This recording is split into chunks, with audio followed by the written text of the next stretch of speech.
Absolutely. All right, you had me on this one. Con. All right, go on. You should be. I think I did. Yeah, you did. I seen you. I seen you. You on there, man.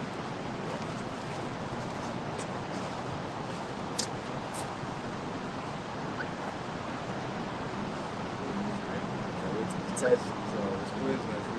52 questions. You count for it. I've been thinking of some good questions.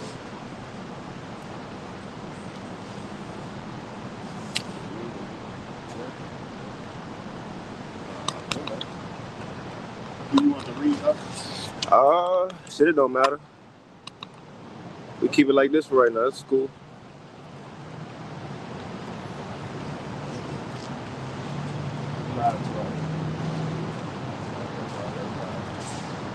All right, Shalom. First and foremost, we want to give all praises, honor, and glory unto Yahweh, Ba'ashem, Yahushua, Ba'ashem, Rachakodash, and double honors unto the apostles and elders of Great Millstone, as well as the men that taught them, and peace and blessings to all you Akim out there who pushing his word with all truth and sincerity, and as well as to all you believers out there who believe in on the gospel.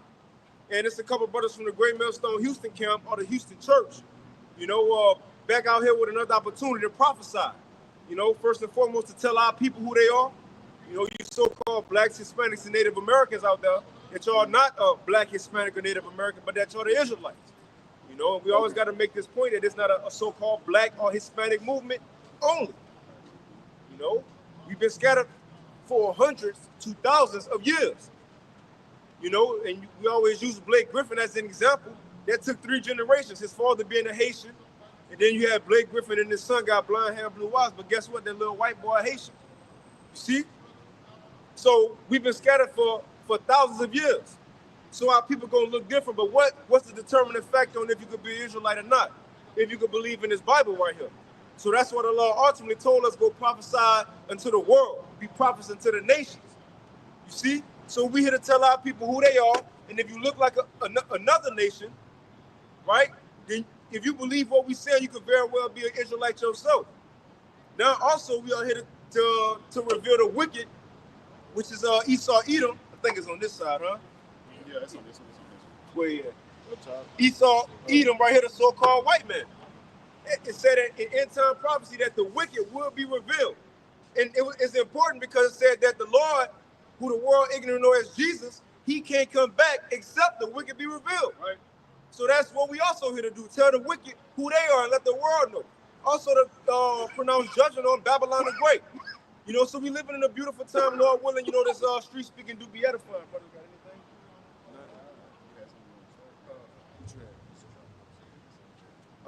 We ain't got to get that. Let's get that. Hey, what you got up? Let's start at 3. Let's just start at 3. Let's start at 1. You can start at 1, all right? The book of Matthew, chapter 24, verse 1. And Yahushua went out and departed from the temple, and his disciples came to him for to show him the buildings of the temple. And Yahushua said unto them, this is red letter, see ye not all these things? Read again.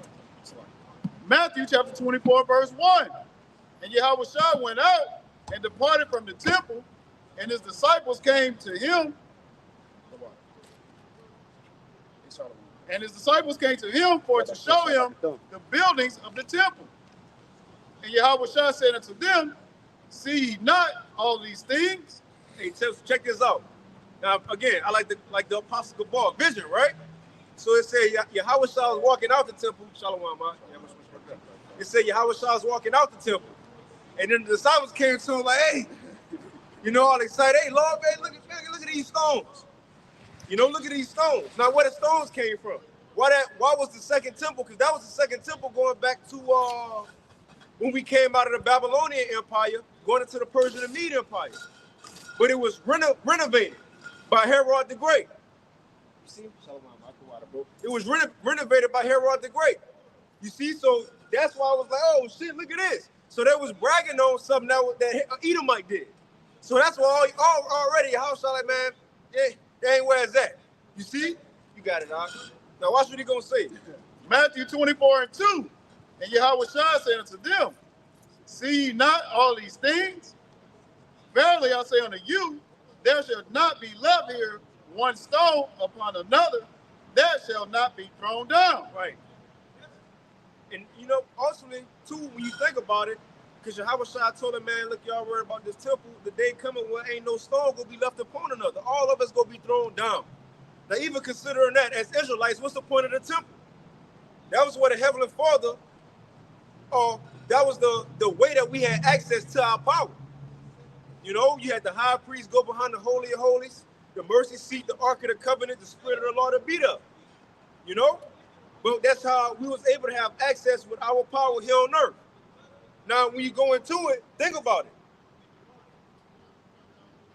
In the time of Yahweh, you didn't have the Ark of the Covenant though. So you didn't have the mercy seat. So all those, the temple, the Spirit of the Lord wasn't even in that building. When you really think about it, the Spirit of the Lord wasn't there.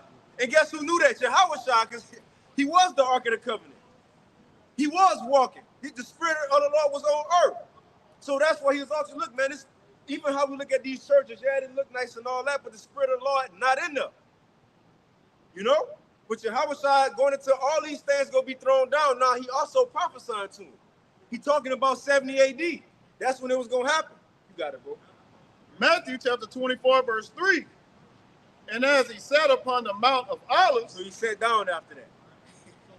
The disciples came unto him privately, saying, tell us, what shall these things be? When? Oh, Salaki. Let me read that again. Matthew 24:3. And as he sat upon the Mount of Olives, the disciples came unto him privately, saying, tell us, when shall these things be? And what shall be the sign of thy coming and of the end of the world? When they asked him, when shall these things be? What things were they talking about? Prophecies coming to pass? Nope. Because he didn't get into them yet. What was he talking?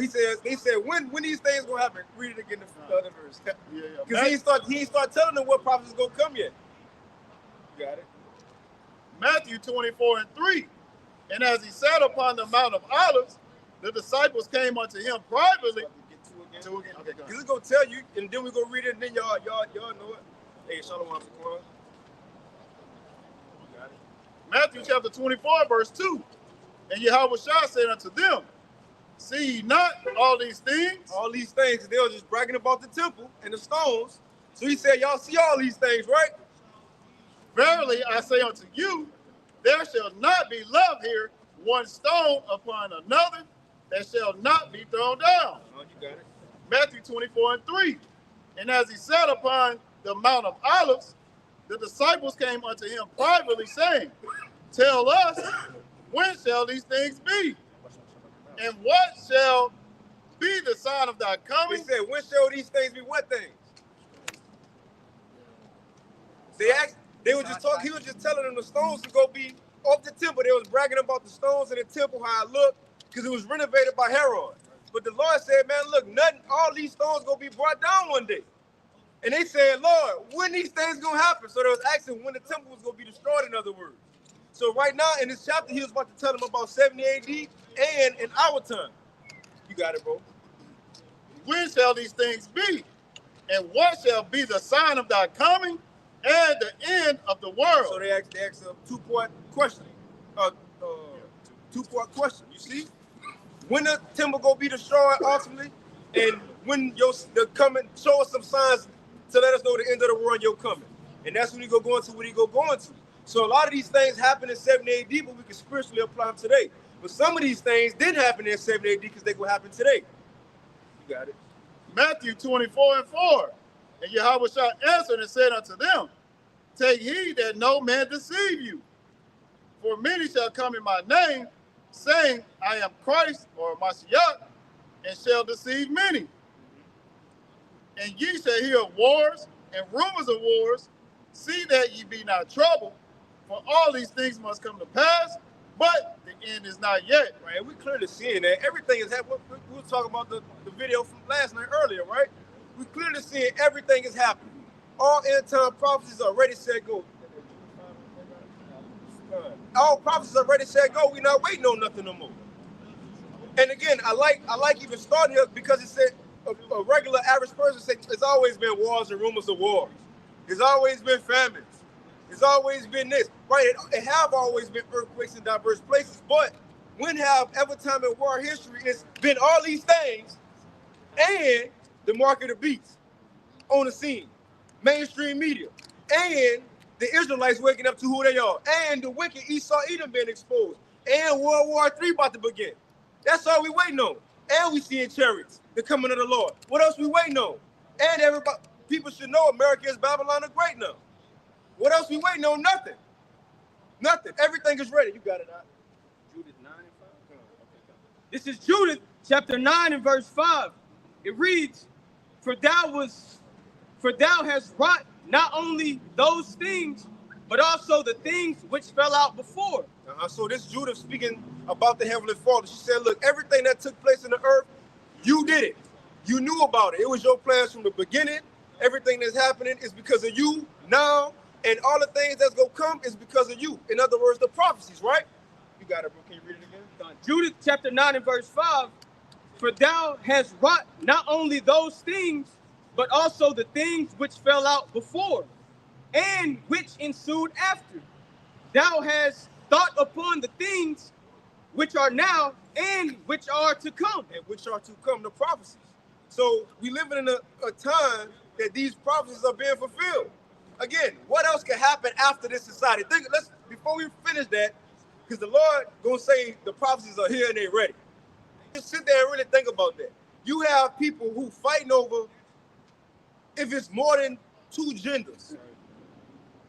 You got people fighting over if it's right to change the sex of their son at 8 years old. You got people who just strung out on the wickedness that they grew up in this world. The nonsense. People want to be thugs, and you got Lil RT, the little rapping little nigga. You know, you got parents who they through. All society is done. Even if you want to talk about the entertainment level. Nobody really trying to watch the NBA, NFL, everybody complaining now. It's getting all political.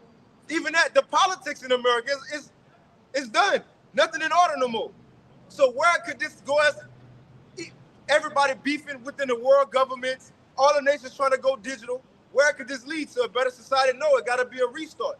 And it will be a restart. Can you get a second Edges 13 and the GMT? It will. You know how Esau, the so-called white man, which is biblical nationality, the nation of Edom.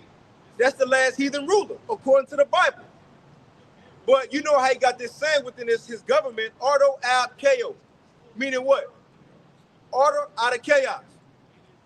And they think the phoenix is gonna rise. Which even in their hope it ain't even that, because that ain't even real. It's not even a real bird. So, it's a fake hope. Right? But they say order ab chaos, and out of chaos, they're gonna bring a new world order. That will happen. That will be fulfilled. It will be a new world order out of chaos. And chaos gonna happen all across the world, but mainly right here in Babylon the Great. Second Edges 13, GNT, mainly in Babylon the Great. And then out of that chaos happening, guess who gonna show up? The one who the world ignorantly called Jesus, which his name is Yahweh, so-called dark-skinned man, and he gonna come and save his people and bring order out of the chaos, which is Jacob's trouble, man. You got it out. You can start at 5 again.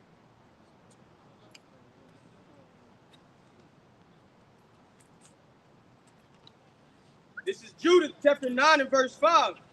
For thou hast wrought not only those things, but also the things which fell out before, and which ensue after. Thou hast thought upon the things which are now, and which are to come. Verse 6, it says, Yea, what things thou didst determine were ready at hand. It says, yeah, what things? That's the prophecies. Everything the Lord has, he gave his prophets those dreams of old, like it said in Habakkuk.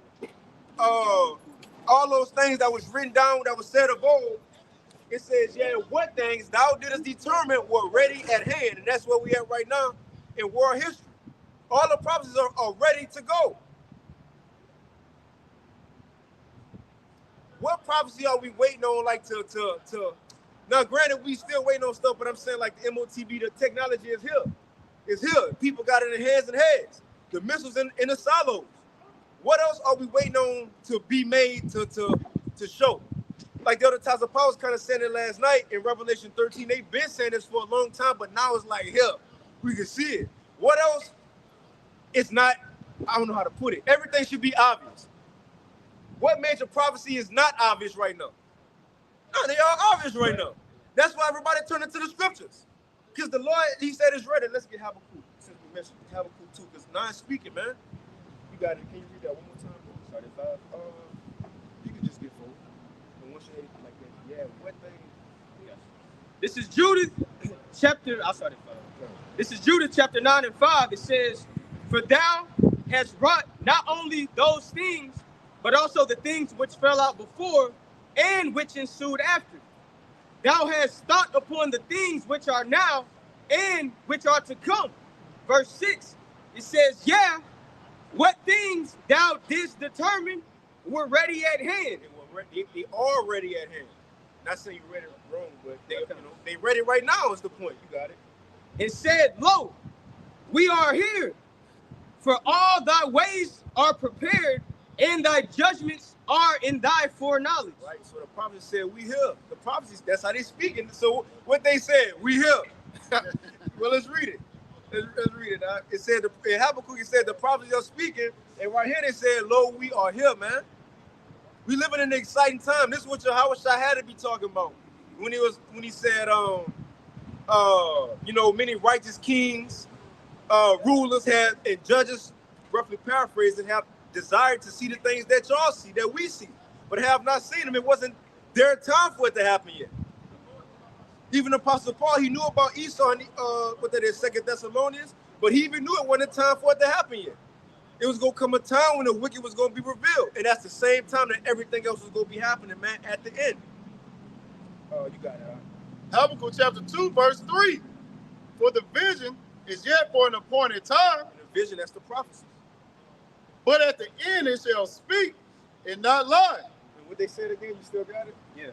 Judith? Judith chapter 9 and verse 6. It says, yea, what things thou didst determine were ready at hand. It said, lo, we are here, for all thy ways are prepared, and thy judgments are in thy foreknowledge. Right, so they're here. Now, how in Habakkuk, how are they speaking? To give an example, to explain how they speaking. We got proof now. It was once upon a time when the apostles, elders, bishops, elders, so on and so forth, they didn't have as much proof as we do now. You know? And I like to say tangible proof. We can pull up articles, videos, is there movies? And not just that, we're starting to see it play out in society now. That's how I'm speaking. It's starting to happen. It's becoming obvious. You got it, huh? Habakkuk chapter 2, verse 3. For the vision is yet for an appointed time, but at the end it shall speak and not lie. Though it tarry, wait for it. See, that's what get a lot of people, the tarrying part. That's like in between contractions. In between contractions, if y'all ever, was in the room when a woman was delivering a baby, she'll have that contraction. That the Lord said that's like a plague. And she'll be all in pain, squeezing you, sweating, screaming, shit like that, right? But when that go away, when it stops, she good again. Probably get a little sip of the water, change the channel, she good again. But then another one comes. See, a lot of people, they get drunk to sleep when in that good again part. And the Lord, he had the contractions fall apart, because what was the last thing? CV. A lot of people fell asleep, went back to the world as it was normal, but the next one coming. And then when the time, it ain't gonna be a long time before the other one after that. It said like a woman giving birth. It says, going back to the likeness of a pregnancy. Contractions, they start off far apart, but the closer the child gets to coming, they hurt more and they get closer together. That's how the Lord said his plan is gonna be. So it ain't gonna be another 5 years to the next world event or event to put fear in people. When the next one happens, it's going to be another one, then another one, and then another one, man. And then till all hell break loose, which is called Jacob's Trouble.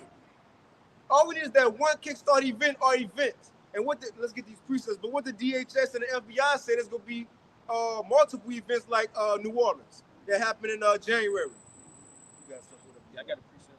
This is 2nd Ezra, chapter 16, in verse 37.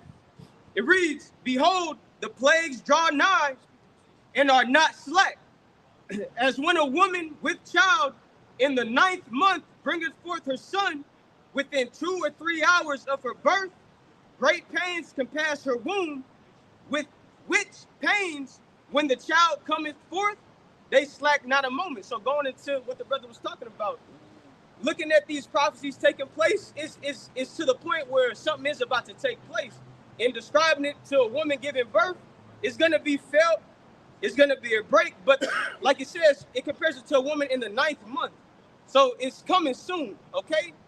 But comparing it to those contractions, like a woman is about to have the baby, they're going to intensify and increase, and they're not going to stop until the baby comes. That's the same thing, like the brother saying, the plagues are coming, and we can see it taking place. The scripture you quoted when Yahweh Shah said, many prophets and righteous men desire to see what you see. Can I read that real quick? Because it's a point I want to get. This is Matthew chapter 13 and verse 16. It says, "But blessed are your eyes, for they see, and your ears, for they hear." And that's the most important part. Everybody has eyes and ears, but people really don't understand the times that they're in. They don't understand the mysteries of the kingdom, going into the context, just like the times that we're in. It should be evident that the Lord is about to make his return to this earth based off of what's taking place. But verse 17, it says, "For verily I say unto you, that many prophets and righteous men have desired to see those things which ye see, and have not seen them, and to hear those things which ye hear, and have not heard them." But just making the point of, being able to understand the times that we're in, because the scriptures let us know that the shit is popping off, and it'll be a blessing to be in the know, understanding the times that you're in. Yeah, man. See, too, like speaking like the birth of a child, and in some situations, the woman would die from that. And this woman, a miracle, which is a great woman, Revelation 17 chapter, she will die. And when these prophecies come to pass, it's going to kill her off. That's to the Most High's intentions. Matter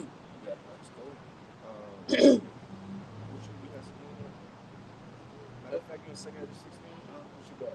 Now, I just don't read the next verse. You got it. This is 2nd Ezra chapter 16 in verse 39.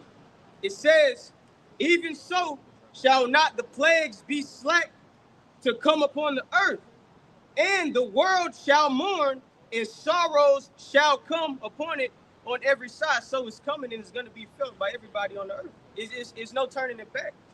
So that's the importance of, getting ready and preparing yourself for these times, because it's going to take faith to be able to endure those times. So in other words, we in between contractions right now. But what that brother said, that's a beautiful point though. Because think about it, Ezra, he that's why he was questioning the angel. Man, when we gonna get out of here, man? Why it's like this? He wanted to see what we seen. Well, shoot, the apostles. They asked the Lord, "Hey, right now the time is about to get our kingdom, no matter what the time." That's why he told them to worry about that. Because the house shall do it. Y'all a long way from that. But guess what? If the Lord was here, we was like, "Hey, you about to get the kingdom," guess what he'll say? Yeah. He ain't gonna tell us y'all gotta go prophesy again in Papua New Guinea. No, he ain't gonna say that. This the time. We in the time, man. All our forefathers wanted to see it. Enoch talked about it. Yahweh Shah gonna come back with the angels. He was the 7th from Adam. Guess what? We in the time that we about to see that, man. That's why it's so exciting. If you call yourself a believer, if you're not excited right now, or you wake up one day, man, ain't nothing going on. Man, there's a lot going on. And even if we don't see no big news or anything, if you go check the news article, this little everyday shit. Man, you don't think the Lord doing behind the scenes stuff? Remember, one of the things he was going to do was work on the minds of the kings. How you going to see that? But a way to see it, right now, get that real quick in Proverbs 20, the heart of the king. You see he got a spirit on Trump. Look how Trump coming up.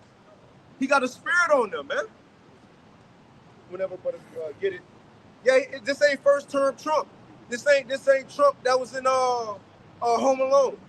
This ain't the actor Trump. You see, this the Trump with the horns. The Lord putting the spirit on Esau. We in different times, man. And you still got people out here complaining, well, if we would have had Kamala in office, even if so, no matter who in office, America's still gonna get down with the world agenda. They gotta fall in place. You got it, bro. This is Proverbs chapter 21 and verse 1. The king's heart is in the hand of the Lord. Now, a modern king is a president, a prime minister, a vice president, a world leader. It says the king's heart, his mind is in the hand of the Lord. As the river of water, he turneth it whithersoever he will. So when the Lord want to go to war, guess what? And you know the Rothschilds, their mother said, if my sons want to go to war, no, she said, if my sons want blood in the street, you better believe it's going to be war. In other words, if the Rothschilds, she said how much power they got, if they want war, it's going to be war on the earth. Right here. Can you read that one more time? The Lord feel the same way. So the time, can you get, what that is, Ecclesiastes 3, a time and season for everything? Yeah, it's a different time. The Lord won't war now. He don't want peace. The Heavenly Father, Yahweh and Yahweh Shah won't war. See, Esau think he know what war. He think, you think, come on, man, because you're blessing the sword. Because you got a military and you made a bomb. Man, look, the Lord is a real man of war. He gave you some of his spirit. You got it, Doc. Proverbs chapter 21 and verse 1. The king's heart is in the hand of the Lord. As the rivers of water, he turneth it whithersoever he will. Where he will. So if the Lord won't war, guess what? It's going to be war. And according to prophecy, the Lord won't war. And out of all this chaos, it will be a new war order set up. It will be auto ab KO will be fulfilled. But for the Israelites' sake, man. But let's get that real quick. Yeah, Ecclesiastes. Let's get Exodus 15 first, just to make that point. Exodus chapter 15, verse 3. The Lord, Yahweh Ba'Shem Yahushua, is a man of war. The Lord, Yahweh Ba'Shem Yahushua, is his name. Right. Even that, people would consider the one they ignorantly call Jesus as a man of war, because how he portrayed in this world. You know, when you see the movies, you know, well, in this world, you told you gonna come as you are. You know, in the movies, he all soft and, you know, and delicate. You know, my son. You know, you don't fear a power like that, man. But right here, it says the Heavenly Father, Yahweh, is a man of war. Think about it. You got people today talk about they how many bodies they got. Shalom, how many bodies they got. You see, you know, nigga, how many bodies, you know, they rap about it. We talk about the person who killed everybody. Brother Most High killed everybody since the beginning of the world. You want to talk about bodies? It's a man of war. It was his idea for World War I. It was his idea for World War II. It was his idea to make a missile. Can you get that? When he said, my sword, the blacksmith? Yeah. Oh, yeah. 54. Yeah, this the Lord show, man. You got it. This is Isaiah chapter 54 and verse 16. Behold, I have created the smith that bloweth the coals in the fire. It wasn't Oppenheimer. No, it wasn't Oppenheimer. It really, you know, Oppenheimer was the main one. There was a lot of different scientists. You know, mainly as to go say right here, you know, well, German scientists mainly. But it wasn't Oppenheimer, no. The Lord created that. Ain't no man could just wake up one day, you know, I can spit an atom. I'm still asking this question, how you even see an atom? Like, I don't know. Magnifying glass, like, how you get to the microscope? I don't know. But they was doing that, though, to create a missile. You think, and come on, the Lord gave Esau wisdom. This is the laws of the law. That's how we know it's the Lord. But the Lord said he created this weapon. And that's the missiles that we go see shot off in World War III. Job 33, when the Lord basically through a dream, installed his plans in men. So that's how they came up with it. They didn't just come out of nowhere. The Lord implanted those thoughts in them to be able to do that and figure that out.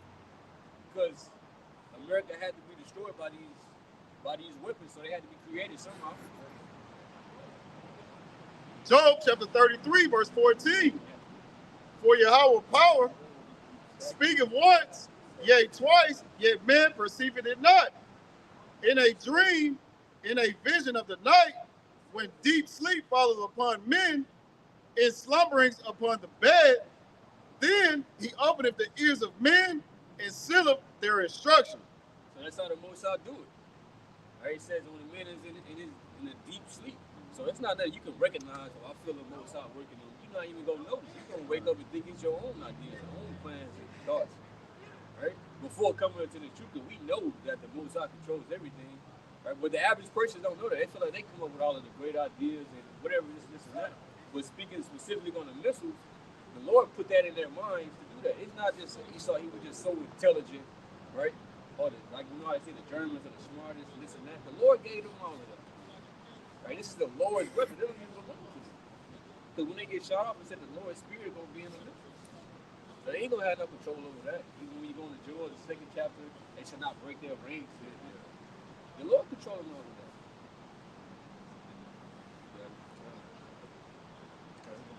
that. This is Isaiah chapter 54 and verse 16. It says, behold, I have created the smith that bloweth the coals in the fire. And it's like the smith, that's going into the actual sciences. Man of those German scientists, a blacksmith, a modern blacksmith. Back then, there, you know, with the fire to be something, you know, but now they splitting atoms and making weapons. You got it. So the Lord said He even put the Spirit on them to create what they created. You got it. And that bringeth forth an instrument for His work. For His work, not for their work, for His work. And I have created the waster to destroy. Come on, man. He gave you this opportunity to destroy your own world. That's what's really gonna happen. Esau, see, he think he cold like that, and he created this weapon, but the Lord had him create this to destroy his own system, his own setup. You taking out your own blessing through your blessing. Hey, man, that's a lesson. Esau taking out his own blessing through his blessing. That's right. You was given the world, you gonna take the world away from yourself by a blessing you was given by the Lord from the sword, man. Come on, man, that's cold. Just like Haman. Haman thought he had a bright idea. I'm gonna make some gallows for Mordecai. I'm gonna have him hanging, boy, the city go see him. And then he, just to tell you how the Lord already had it set up, it was just one Mordecai, right? Because now I have to go back and read in Esther. I don't remember if he wanted to hang Mordecai and his family. I don't remember saying. I remember it was Mordecai, if I'm not mistaken. But they created multiple gallows, and it was the right amount for him, his wife, and his children to be hung on. Yeah, I think she requested that his sons be put to death too. Okay, the water. But yeah, but it was the right amount for his family to be hung on right along with him, man. And the brother just said Purim just ended, which that's spiritual because you had the Medo-Persian Empire at that time, but the influence of why they was about to come down on Israel was because of who? An Edomite. The Edomite, Haman. That's why. It was all Haman that started the whole thing, an Edomite, man. He got in Xerxes' ear, and Xerxes said, well, look, write a letter to everybody and I'll approve it. And that's the letter that went out and said, look, we all trying to come together, and that's what's happening now. The nation of Israel always been in the way of these nations coming together, man. Always been in the way since the beginning. The Tower of Babel, it was Eber and his family line, you know, those who believe, the sons of God. You know, even in the time of the Maccabees, it was Israelites. Why these niggas just don't eat this pork like everybody else? Why they got a problem with it? Why they got to fight back? The Maccabees, the Romans, the time of Rome, the disciples, the apostles, so on and so forth. Even and now, this message is getting these people away. The Israelites are a problem once again, man. But going back to that, you had Haman send that letter. And that's why they came down so Purim. They was trying to judge us, but the Lord flipped the lot, and they was judged. Well, Esau was judged out of that. Haman and his family instead of us. The Lord spared us. And that's what's about to happen again. The Lord gonna flip the lot and judge Esau and spare the nation of Israel, man. What you had, huh? Let's get that. Let's get that. Ecclesiastes chapter 3, verse 1. This is going to win a new time. New things about to happen. New things about to happen, man. You got it. Ecclesiastes in the Old Testament, chapter 3, verse 1. To everything there is a season, and a time to every purpose under the heaven. Everything is a season. And I was listening to, I believe it was Eldar Riala. He was kind of going to Pax Romana. And I didn't really get into it as much as far as looking it up myself.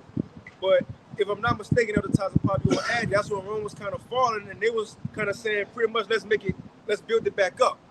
Okay, yeah, I have to go back. Okay, kind.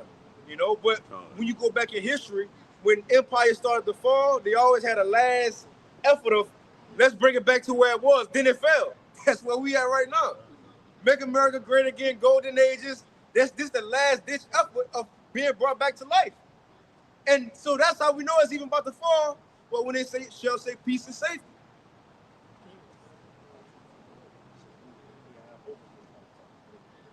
You can finish that. So we're coming into a different time, man. Things have changed. You got it. Ecclesiastes chapter 3, verse 2. A time to be born and a time to die. A time to plant and a time to pluck up that which is planted. A time to kill. Like even at today.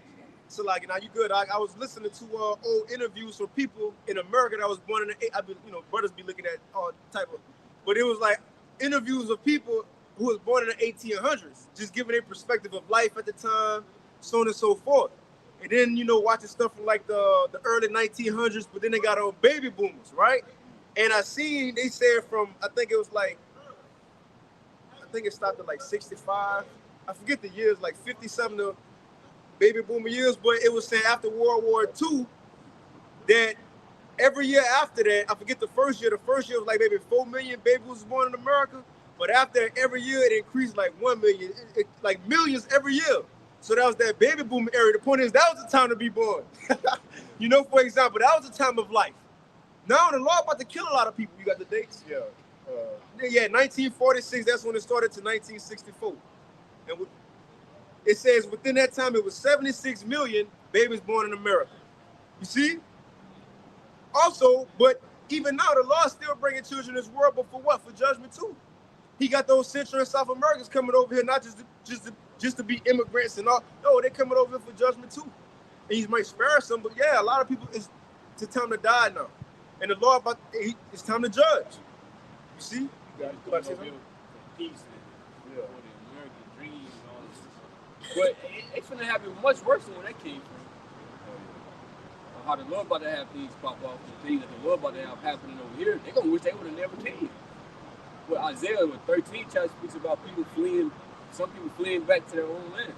That's how bad it's gonna be. You got it, bro. Ecclesiastes chapter 3, verse 3. A time to kill and a time to heal.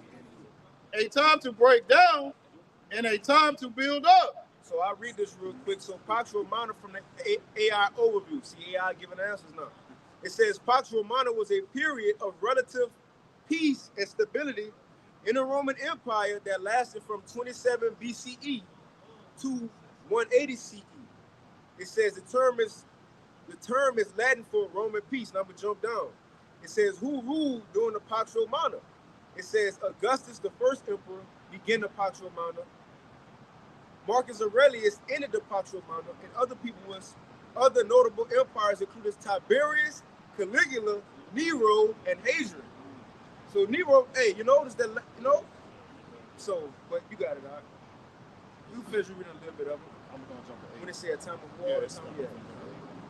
war, Ecclesiastes chapter 3, verse 8. A time to love and a time to hate.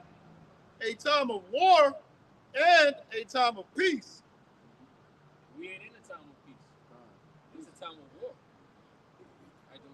The Lord got his mindset on the throne in there. And like I said, Revelation 18, right? The sands have reached on the heaven. So a judgment has to come. It's over for America. Every kingdom in the scriptures always had a time to where the Lord allowed them to rule, and then He take them out of power. It's like what Ecclesiastes the 3rd chapter, like the brother was reading, a time to plant and a time to basically root up what was planted. America was planted. Esau was planted. But now it's time for the roots to be taken out. When Malachi, the 4th chapter, it speaks about that he shall neither leave from root nor branch. You got it, huh? I'm just want to make sure I'm straight reading a little more. Malachi 4.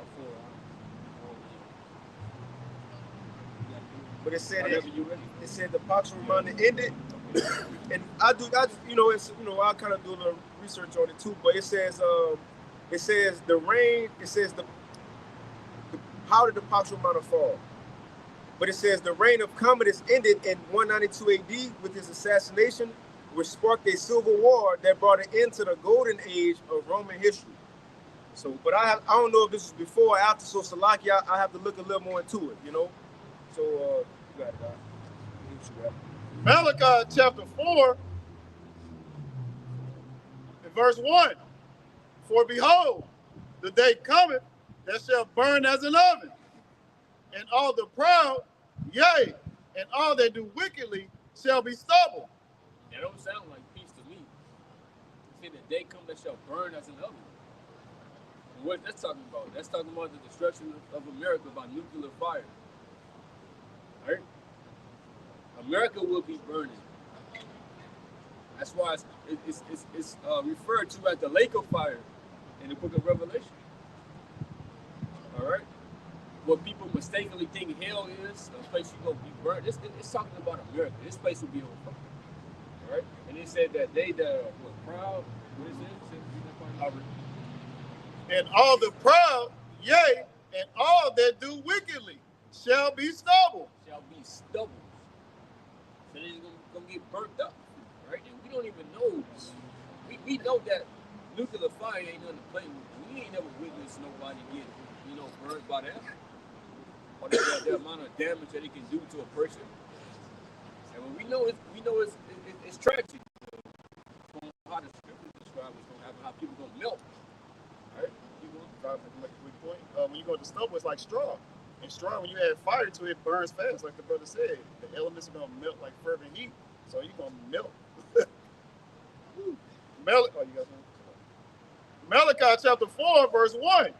For behold, the day cometh that shall burn as an oven, and all the proud, yea, and all that do wickedly shall be stubble. And the day that cometh shall burn them up, saith the Lord Yahweh by Shem Yahushua of hosts, that it shall leave them neither root nor branch. Right, so neither leave neither root nor branch, because if the root is left, it can grow back. But Esau's not coming back into power, because after Esau's rulership, who's destined to rule? The Israelites, right? Jacob. And it's going to be a rulership for eternity. Nobody else coming back into power. All right? So there is no making America great again or restoring it back to how them days are over with. All right? Take bomb for her, if so she may be healed. There's no healing for this place. All right? This place has a cancer, has a sickness, right, that cannot be healed. I just want to read this. It was bothering me. I want to, make sure we're right. So this from Wikipedia. It says the Pax Romana is roughly a 200-year-long period of Roman history, which is identified as a golden age of increased and sustained Roman imperialism because it started 27 BC. So that was 27 years before the law. So it was a long period of time how they was growing and becoming a nation. I just read it. It says Roman imperialism, relative peace and order, prosperous stability, hegemonic power, and regional expansion.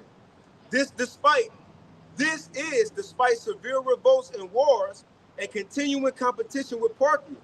It is traditionally dated as commencing with the accession of Augustus, founder of the Roman Principate, in 27 BC, concluded in AD 180 with the death of Marcus Aurelius, the last of the five good emperors.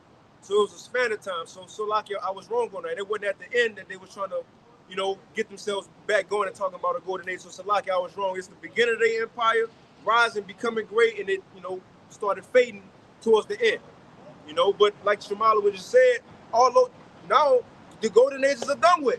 Can you get Jeremiah 51 for that, brother? Let's get that Malachi. This is Malachi chapter 1 and verse 4. It says, whereas Edom saith, we are impoverished, but we will return and build the desolate places. And that's the spirit they're in right now. Even back then, but Esau, he he feel like, well, look, we losing to where we was, this power we had in the earth. People don't look at us the same. They don't fear America the same. Well, we gotta get back to where we were, and that's why Trump coming out and he really about America first, as he would make it seem, you know. But Esau really want to build back. But watch what the Lord gonna say is over with. All kingdoms had a time, all nations had a time. It's over with. You got it. It says, "Thus saith the Lord of hosts, they shall build, but I will throw down, and they shall call them the border of wickedness, and the people against whom the Lord had indignation forever." Right. So they go try to build. They go try a digital system. They go try a golden age. But that's when the Lord go break it down. And that's in Job the 20th chapter. When you try this new world order, that's when he go begin to break you down, man, even more.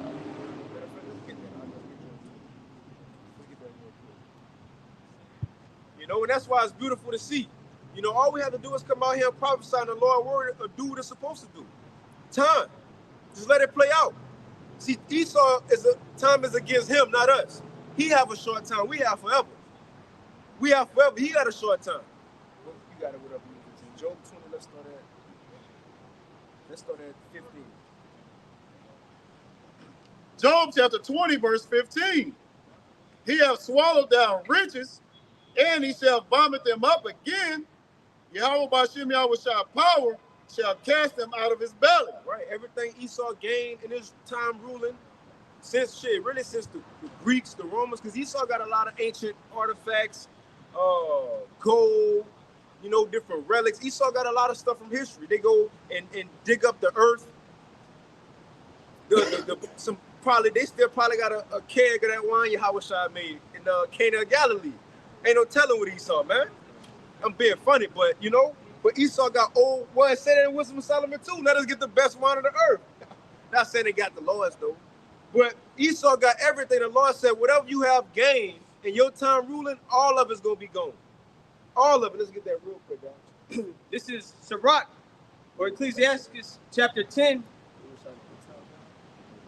Just get the unrighteous dealers, riches. Let me say it. That shit. You're not talking about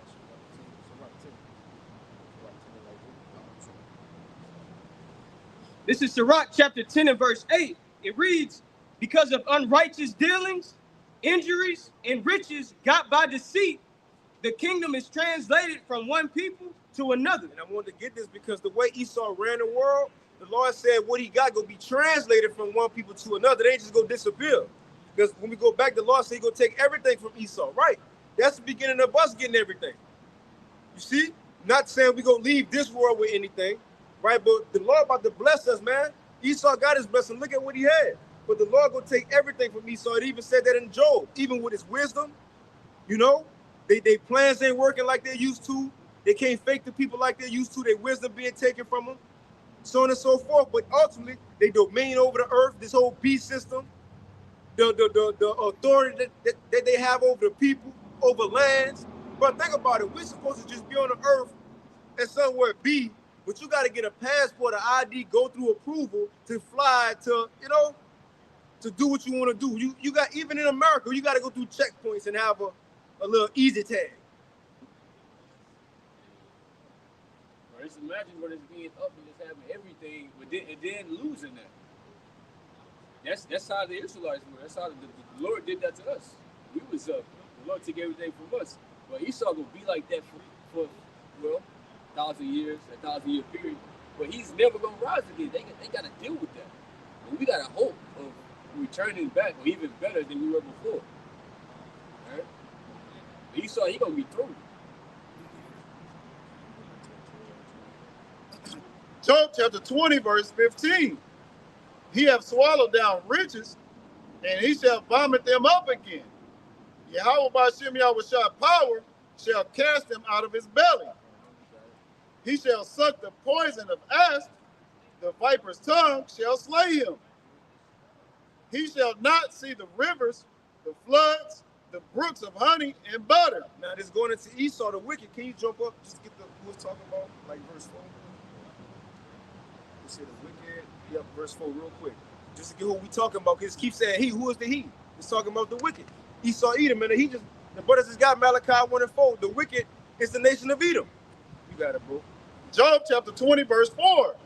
Knowest thou not this of old, since man was placed upon earth, that the triumphing of the wicked is short, and the joy of the hypocrite but for a moment? But for a moment, when we think about it, Esau really had a short time to rule. I'm talking about in here, this American time. That's quick. We already at the end of it. We don't got no remembrance of what was. We just here now.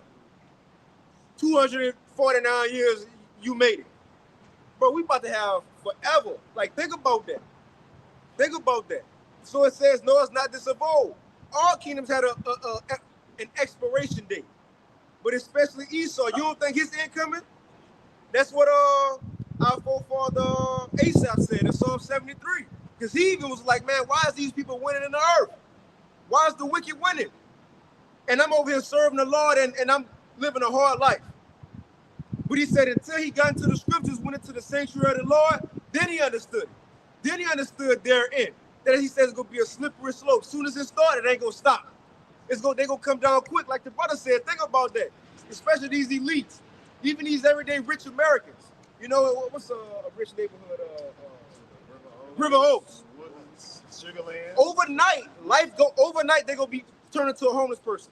When Jacob's trouble kick off, overnight they're going to turn into a homeless person. That's, I think, man, you was talking about that a while back. These homeless people, when Jacob's trouble happened, these homeless people going to be living better condition than everyday Americans because they're used to the struggle, you know? But the point is, think about overnight, even in America, when Jacob's trouble start, these people going to lose it. Now, on a bigger scale, the elites, they ruling everything. Overnight from them, never had to work a day in their life. They had I don't say, you know, in this word, I say, man, you had a silver spoon growing up. No, they had gold spoons. They probably had stones and shit, right? Rothschild, but they had gold spoons growing up. Overnight, they go get their ass drugged out of some underground tunnels, get their ass beat up and put chains on them and brought to the Lord. From that day to 1,000 years, you're going to be a slave. Think about that, man. That's what's about to happen.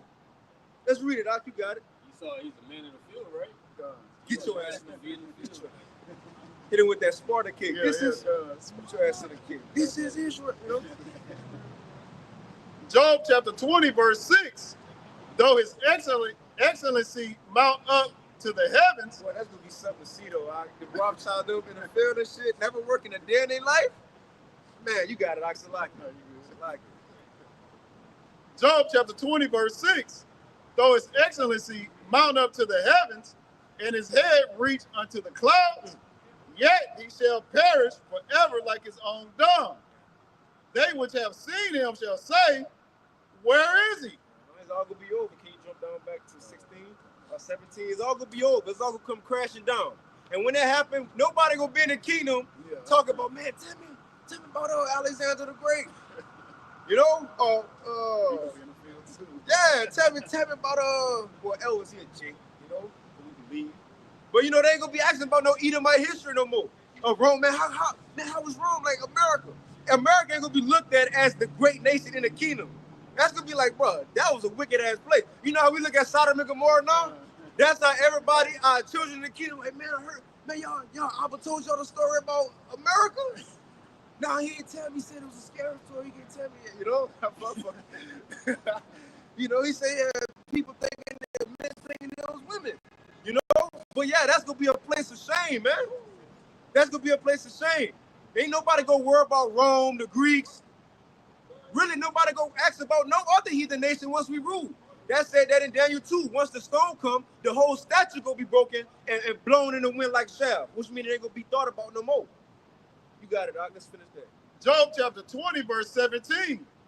He shall not see the rivers, the floods, the brooks of honey and butter. Yeah, my daddy told me got dragons and wild over there right now. And you know, Mufasa, he was told don't go on the dark side. By Elephant graveyard. What is that? What's it? Simba. Simba. Remember Mufasa told Simba, don't go over there on that dark side. You know, that's how America gonna be looked at, though, the dark place over there, them wild animals. You know?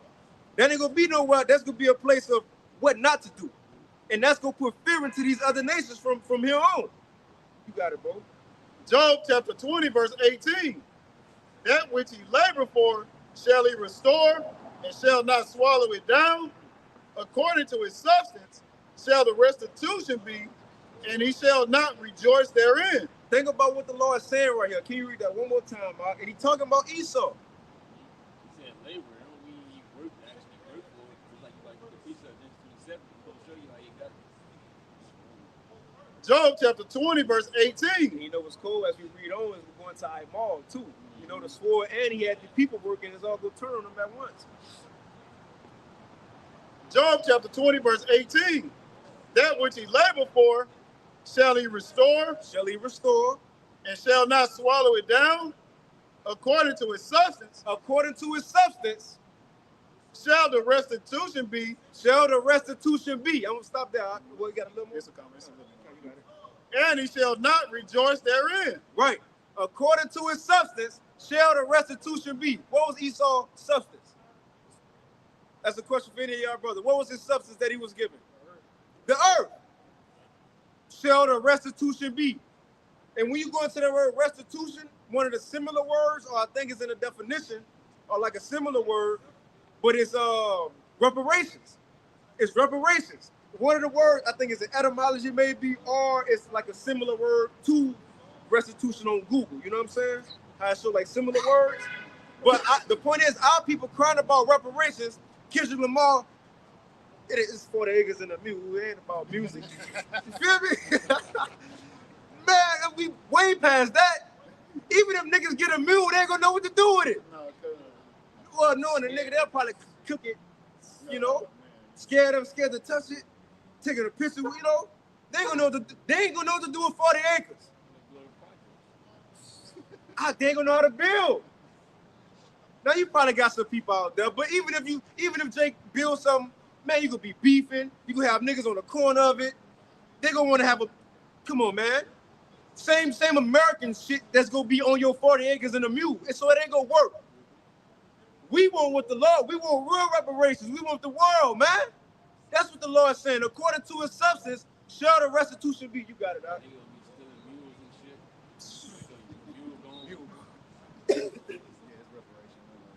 Can you read it? Okay.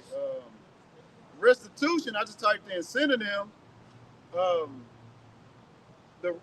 guess I got the definition too. This is on Google. The restoration of something lost or stolen to its proper owner. Ooh, see, that's cold. We the proper owners of the earth and everything. Although Esau, he got it first, talking about the blessing. But who was told it first? Isaac was. Jacob was. Think about it. Jacob was told you go get the world and all that. He was told at first, so the world really his. Esau still just got it because Isaac, all right, well, I'll give you a brother, you got to serve your brother. It was already set in place. So it's really for Jacob. Con. You see? Really before anything was. You know? Apostle Paul, but the point is, it's really ours anyway, so they're going to restore it to its rightful owner. This is the real reparations you should be looking for. You got it. The second definition, recompense for injury or loss. See? Reparations. For what you've done. Reparations. And then, like the brother was going into, the synonyms, compensation, recompense, reparation, damages, you know, so on and so forth. So that's what we looking for. We want what the Lord told our forefather, man. You got it, all right. So it says, according to his substance, shall the restitution of what we just said, reparations be. You got it.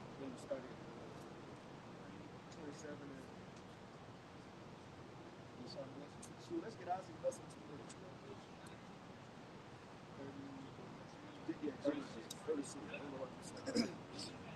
This is Genesis chapter 27 and verse 36. It says, and he said, Salaki. Let's throw that 28. So this when Isaac went into this when Jacob went into Isaac, right? And you know the whole story. He made himself as if he was Esau, you know, just for drama's sake, just to make it a good movie. You know, the Lord, he could have did it how he wanted to do it, or he just could have went with it from the beginning. Right? So this how it happened. Esau, Jacob went up in that stank, smelling like outside, and Harry. You know how he did? Because he said, Esau, you my son? You smell me? Yeah, you smell like the field. That's white people today. They got a natural bunk-ass dog smell. Especially when they get wet. That's Esau. He had the same smell. It's raining too, right? See? This is Genesis chapter 27 and verse 28. Therefore, God give thee of the dew of heaven and the fatness of the earth. Now check this out. He talking to Jacob. Jacob got it first. And the fatness of the earth and plenty of corn and wine. Let people serve thee and nations bow down to thee. Be lords over thy brethren, and let thy mother's sons bow down to thee. Woo, that was specific. Because how many sons did Isaac have? Two. He made sure Esau's all nations go bow down, but specifically Esau, man. And let your mother's son, that's what it said, Yeah, huh? bow Bow down to you. The only other, you know, was Esau. So specific, mainly Esau, but all nations go bow down to Jacob, you know? You got it. It says, cursed be everyone that curseth thee, and blessed be he that blessed thee. You keep reading. Okay, verse 30 says, and it came to pass, as soon as Isaac had made an end of blessing Jacob. I picture that. So he just got his blessing. It's confirmed. No, it's done. It's done. You got it. It says, and Jacob was yet scarce gone out from the presence of Isaac his father, that Esau his brother came in from his hunting. Now see, check that out. So look, check that out. So soon as Jacob left out, so like say he walked out this way, and as soon as he got out, Esau coming around. Esau coming around now to tell you how Esau, he always been the same since the beginning. Can you get his words smooth to the brother? But what was in his heart? He never, what did he say? He broke trees. But which one did he say? 55? Okay. Let's get it real quick. Psalms chapter 55, verse 21. The words of his mouth were smoother than butter, but war was in his heart. His words were softer than oil, yet were they drawn swords. 20. That's the point. No, that's the point. Now check this out. Because what Esau did to the Native Americans, he promised them all kind of shit, had treaties, covenants with them. He broke all of them, right? They was trying to be nice to him, get these blankets. And what it was, smallpox? Gonna drink some of this fire water. Now get drunk and shit. He drunk on a reservation. To this day, right? To this day. But Esau been that's his spirit today. But we're gonna go back to show that's been in the forefather spirit. When he go up there to Isaac, he said, Father, I'm ready to get blessed. But hold on, didn't you already told your brother you swore and you gave him your birthright? Just to show when he swore to Jacob, he didn't really mean that. He didn't really mean that. He was just saying that because he thought it was just them two talking like the Lord wouldn't go hold that to you, man. That's even to show, hey, even conversations we have one another. That's yeah. Unless he really did, but then later on down the line, like, damn, bro, no, tripping. Buyer's remorse or seller's remorse. Yeah, Can't let that happen. no, man, you got it. Dog. Psalms chapter 55, verse 20. He hath put forth his hands against such as be at peace with him. He hath broken his covenant. Broken his covenant. And then Jacob says, after he, we gonna read it. Jacob said, swap, man.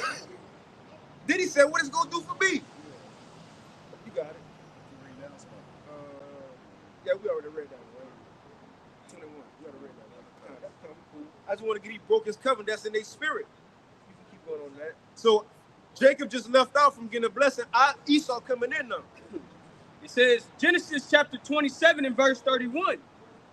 And he also had made savory meat and brought it unto his father and said unto his father, let my father arise and eat of his son's venison, that thy soul may bless me. He going up in there asking for the blessing.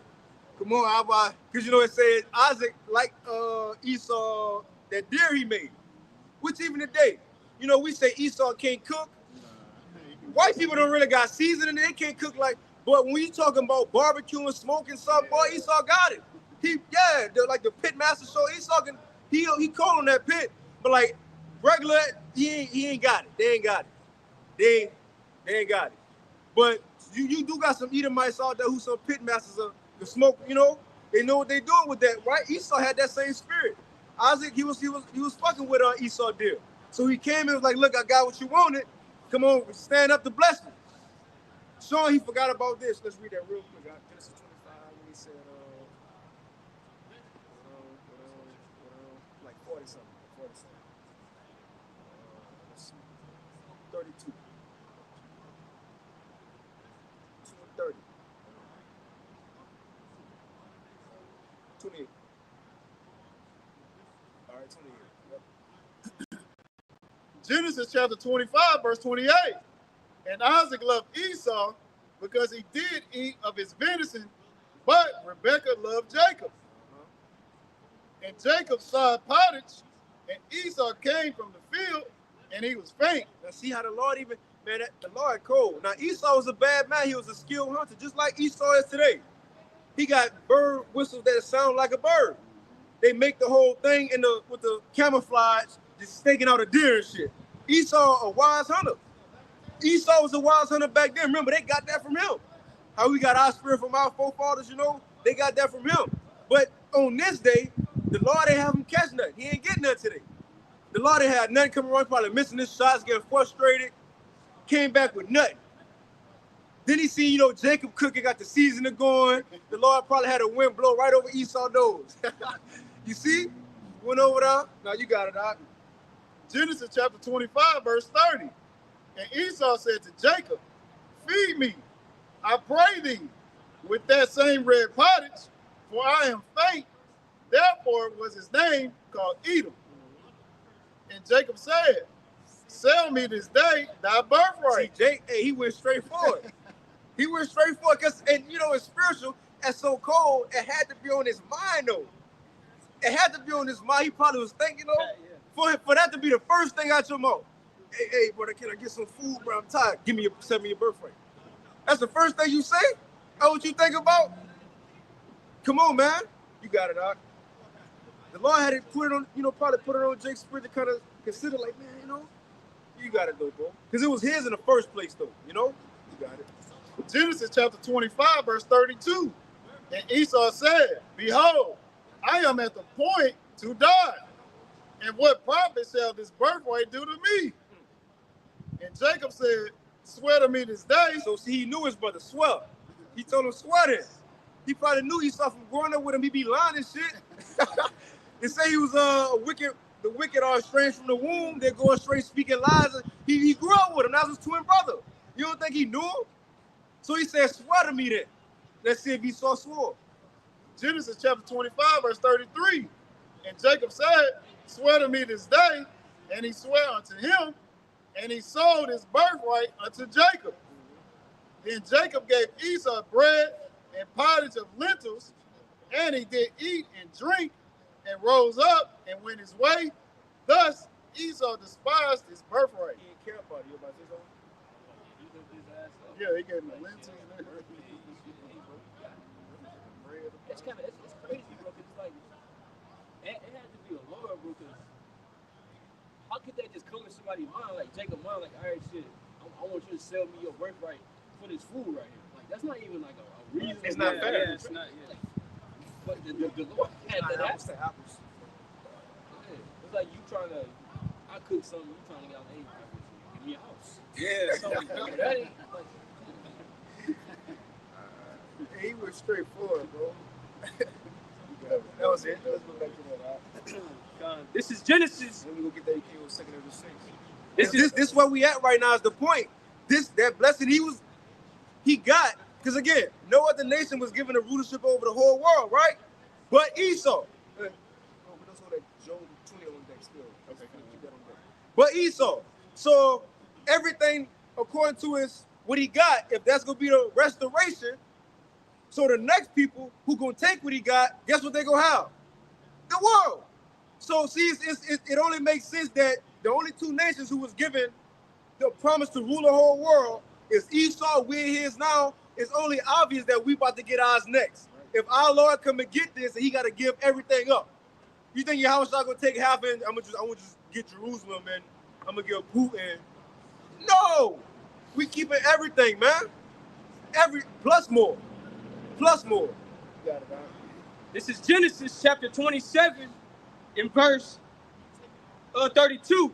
It says, I'll read 31. Genesis 27 and 31 again, it says, and he also had made savory meat and brought it unto his father, and said unto his father, let my father arise and eat of his son's venison, that thy soul may bless me. And Isaac his father said unto him, who art thou? And he said, I am thy son, thy firstborn Esau. And remember, why he didn't use, some people like, well, how he didn't know that was his son? Isaac, his eyes was going dim. He was becoming blind, so he couldn't really see well. You know, remember, Jacob hooked himself up. He made himself smell like outside, put some hair on him. Even Isaac, he was like, man, you ain't my son. He was like, yeah. You know, trying to probably put his voice like Esau, yeah. He smelled like Esau, but he heard his voice. He sounded like Jacob, so he was fucked up. Like, what's going on? So imagine being in that moment. I don't know what's going on. And what got him, he said, come over here. When he touched him, he felt that hair. Like, okay, you Esau. You my son. Right? But now Esau coming in like, Father, get up, eat your food, and bless me. So now Isaac, he's like, oh, shit, you got it. Verse 33, and Isaac trembled very exceedingly and said, who? It says, where is he that had taken venison and brought it me? And I have eaten of it, and I have eaten of all before thou camest, and have blessed him. And have blessed him. And the thing is, you can't take that back. He couldn't go to Jacob and say, hey, I'm gonna take that. No, it's confirmed now. I'm gonna finish it out. It says, and I have eaten of all before thou camest, and have blessed him, yea, and he shall be blessed. It can't be. See, so Esau can't continue to rule. We have to get blessed. We have to rule the world under Yahweh Shai, man. We have to. It's biblical prophecy. Esau, you was given the blessing, but we was also given it as well. You got yours first, being the firstborn. Now it's falling. We about to get ours, man. And that can't be changed. You shouldn't have gave it up. We could jump down to like 40. The 40, yeah. And we can do something else. This is Genesis chapter 27 in verse. Let's get 30. Let's get 38. So look, so Isaac still gonna feel sorry for him and bless him, but for prophecy's sake, because all this had to happen. Alexander the Great had to come. Right, the stomach of the statue and the thighs of the statue, the legs had to come. Esau and Rome, the feet and the toes, the beast system revised. All America, all this had to be. So Esau still had, the Lord still gave him something. You got it. Genesis 27 in verse 38. And Esau said unto his father, hast thou but one blessing, my father? Bless me, even me also. Oh, my father. And Esau lifted up his voice and wept. Right, so right here, now we see why it's a such thing as a Karen. This is what he did. He turned into Karen mode. Think about it. Karen will come try to antagonize you, and once you do something, she try to call the police, crime, play the victim. That's Karen. Esau did the same thing. You crime, but you sold your birthright. Then he gonna talk about, man, you sure did name him right. You name him Jake Yaquab because he sure did supplant me. You gave it. He said, he asked you, that was a fair deal right there. You could have said no and probably went find something in the house. But you was so hungry. You know why? Esau living the now, man. He living the now. He want everything now. Hungry while I wait. Obey your thirst. He couldn't wait. I'm sure you think Isaac and them had nothing in the house. You don't think Esau had no meat left over from all them deer, you know? Come on, man. Most of them must have this stuff, probably like a motherfucker. Speed of hunger on him. Like, well, I gotta eat this shit now. I can get this shit up. Man, Elder Tyson Park, what you always say? Abraham had it, he was balling. Isaac had it, he was balling. So going to that, you think he ain't had nothing over there? He had nothing in the house. Come on, man. But this is why it had to happen for prophecy's sake. got it, bro. Genesis chapter 27 and verse 39. And Isaac his father answered and said unto him, Behold, thy dwelling shall be the fatness of the earth, Same thing that was given to Jacob, right? The fatness of the earth. and of the dew of heaven from above. Same exact thing. And by thy sword shalt thou live. Jacob was never told he had to get it by sword though. We just gonna get it because that's how it is. Yahweh Shai gonna be sent. We just gonna get it. Esau gonna have the same. He got the same blessing Isaac had: the sword, the resources in the earth, everything. But he said, "But by thy sword shalt thou get it. By thy sword shalt thou live." And that's how we know it today. And that's how we got another clue on how we could prove that the so-called white man is the nation of Edom. Because by his sword was he able to take over the world. Even going back to the Greeks. Oh, especially the Romans, because they was the ones coming with that iron back then. You know, they had the iron weapons, some shields. Today, America, how they got domain over the earth? Bombs, man, dropping bombs, put fear into everybody. It was like it said in Revelation 13 that the revised beast was going to do. But by the sword have America taken over the world. But again, it was never told that Jacob had to use a sword. All we got to do is prophesy and just let time be. Let time play out. You got it, bro. Verse 40 again, it says, And by thy sword shalt thou live. Shalt thou live. Oh, Gad, when he came over for Gad and Reuben. Bro, Gad and Reuben was whooping their ass. I heard stories. It used to be Gad. I'm going to say Reuben. It used to be Reuben. You know? It used to be Reuben, you know, both of them. But ride on the horse, right? And Esau them out there. Now, mind you, they had the little gun. You know, the shit like that back then on swords and shit, right? It say, Reuben jump off the horse, run, chop him up. You know, they probably got swords enough, but chop him up, run back, get back on the horse, and just keep going. Come on, man. So Esau had to come with what? A Gatling gun. That was like the first machine gun. These niggas move too fast, and we got the swords. Bro, you probably had Gad, Reuben, because remember, that was your warrior tribes and the half tribe of Manasseh. Bro, Esau was probably coming swinging this. Again, that was something else I was watching today, like Columbus period. Bro, they had a benefit, so to speak, over Gatling with the swords, but you know, over time, they probably got dodging that shit as they swinging. They had to come with a Gatling gun. But that's what gave him dominion over everybody, that blessing that he had the sword, man. But let's finish that. We could read that next verse. Because it's going to say, but once he realized Jacob had the blessing, that's when he wanted to kill Jacob. Same thing about to happen now. Once they realize, damn, these niggas, this is really happening. Our kingdom really falling. What they saying really happening. We see, they see more chariots than us. Brothers know that. They see him defining all that. Esau know we about to get this blessing. Guess what they want to do? They want to kill us now. Jacob's trouble. Revelation 12 and 17, they want the ones who got this word, the testimony of Yahweh Shai, and who keep the ways of the Lord. Because they see we about to get the blessing. You got it. I can really get second of the shit. Genesis 27 and verse 40. And by thy sword shalt thou live, and shalt serve thy brother. And it shall come to pass, when thou shalt have the dominion, thou shalt break his yoke from off thy neck. Now that's not talking about in the kingdom. That happened in history. For example, like we was the time of David, they had Esau in subjection. But you know, eventually Esau came out of that. You know, even you can go to the Holy Roman Empire, or the Dark Ages, as they would call it. Esau came out of that at the Renaissance. But this one, when we rule, Yahweh Shah come back, he ain't coming out of nothing no more. Why he came out of those? Because he had to be here for the end to rule the end. He ain't say he was gonna come out of this one. You got it. Verse 41. And Esau hated Jacob because of the blessing. And that's why really in spirit, these so-called white people really don't know why they hate us, but it's truly, one, they see we better than them,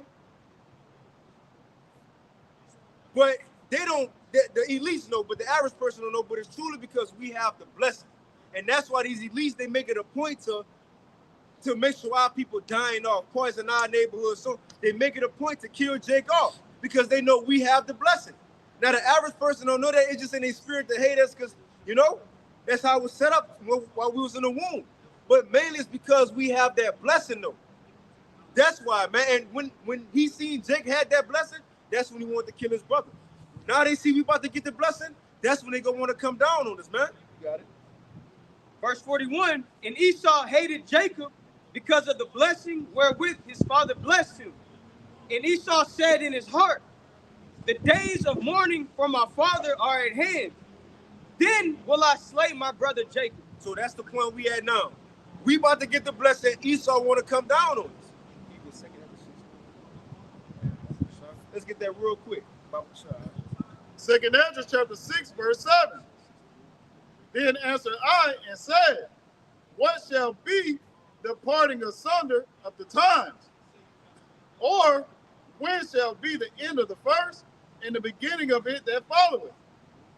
And he said unto me, from Abraham unto Isaac, when Jacob and Esau were born of him, Jacob's hand held first the heel of Esau. Right. From Abraham unto Isaac, when Jacob and Esau were born. So, because Ezra asks, when is going to be the separation of times? Like, when all this going to be over, we suffering the captivity, when we going to finally get them blessings you was talking about? He told him, he going to give a hint right here. He said, from Abraham unto Isaac. From Isaac is split, when Jacob and Esau were born. Remember, Esau came out, but Jacob Hill was on that. It's a reason for that. There's a reason for that. Why? Second Ezra chapter 6, verse 8. And he said unto me, from Abraham unto Isaac, when Jacob and Esau were born of him, Jacob's hand held first the heel of Esau, for Esau is the end of the world. Esau, the so-called white man, woman, and child, is the end of the world.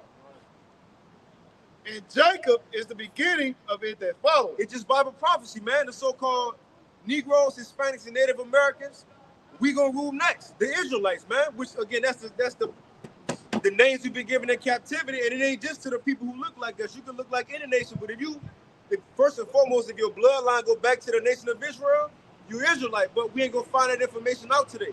So if you could believe in this message, the prophecies, what our Lord look like, so on and so forth, you could very well be an Israelite. But we gonna rule next according to Bible prophecy. It said that the nation of Edom will be the last heathen ruler on earth, and our Lord will come back to an Edomite ruled empire, and then we gonna get that blessing that was promised to us by our forefather Isaac before Esau, man. That's where we at right now, and it's clear to see. So it ain't gonna be Russia, which that's the Edomite nation. They not gonna rule next. Kim Jong-un ain't gonna rule next. China ain't gonna rule next. The Israelites gonna rule next. Well, that's it.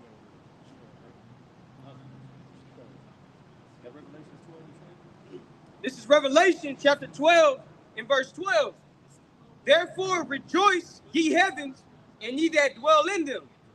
Woe to the inhabitants of the earth and of the sea, for the devil is come down unto you having great wrath, because he knoweth that he hath but a short time. Because he know he have a short time. Esau know the time ticking. He even got on this doomsday clock, 89 seconds to midnight. You know, which that shit don't mean nothing. But they know the time, they time fastly approaching. You got it. Verse 13. Verse 17. And the dragon was wroth with the woman and went to make war with the remnant of her seed, which keep the commandments of the Most High and have the testimony of Yahushua HaMashiach. Right. So Esau mainly want to come down on the Israelites, especially those who have this truth. Because he see our kingdom is about to be here, man. Our Lord coming. And here is over. But I want to get that Job 20 again. Can you read that restitution part? Job chapter 20, verse 18. That which he labored for, shall he restore? So going back to the point, everything that he got that he was blessed with, you got to get that up. You got to get that up. So Rock Tender, brother, brought that out. It have to be translated back to us. You have to get that up. You got to get Jacob his birthright. Yeah, his birthright. You got it out. Job 20 and 18. That which he labored for, shall he restore, and shall not swallow it down. According to his substance shall the restitution be. Everything. And he shall not rejoice therein. You got it. Because he have oppressed and have forsaken the poor, because he have violently taken away an house which he buildeth not. Right. That's clearly talking about the wicked Esau. You got it. Job 20 and 20. Surely he shall not feel quietness in his belly. He shall not save of that which he desired. It's like, yeah, what he desiring now in these modern times? This digital system. All this money that they put into going digital AI, the infrastructure, they really think they right there. And I mind you, what they show us on TV, like I seen they got some AirPods coming out now with a camera on it. Like it's a camera on it. You know, they got glasses where you can see. Eventually, they come up with stuff like you don't even have to have a computer screen. You can just kind of do this. You know, put some glasses on, do this. You can just touch it and shit. Like they got all that. Esau got stuff that they ain't even putting out in the mainstream media, and they really banking on. That's why Klaus Schwab them so proud. You all know Harari. They like, bro, we can look at this shit.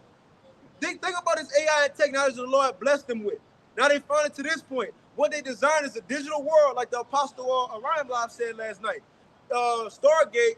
But what Esau want to do is sound like that movie Elysium. But has ever seen that?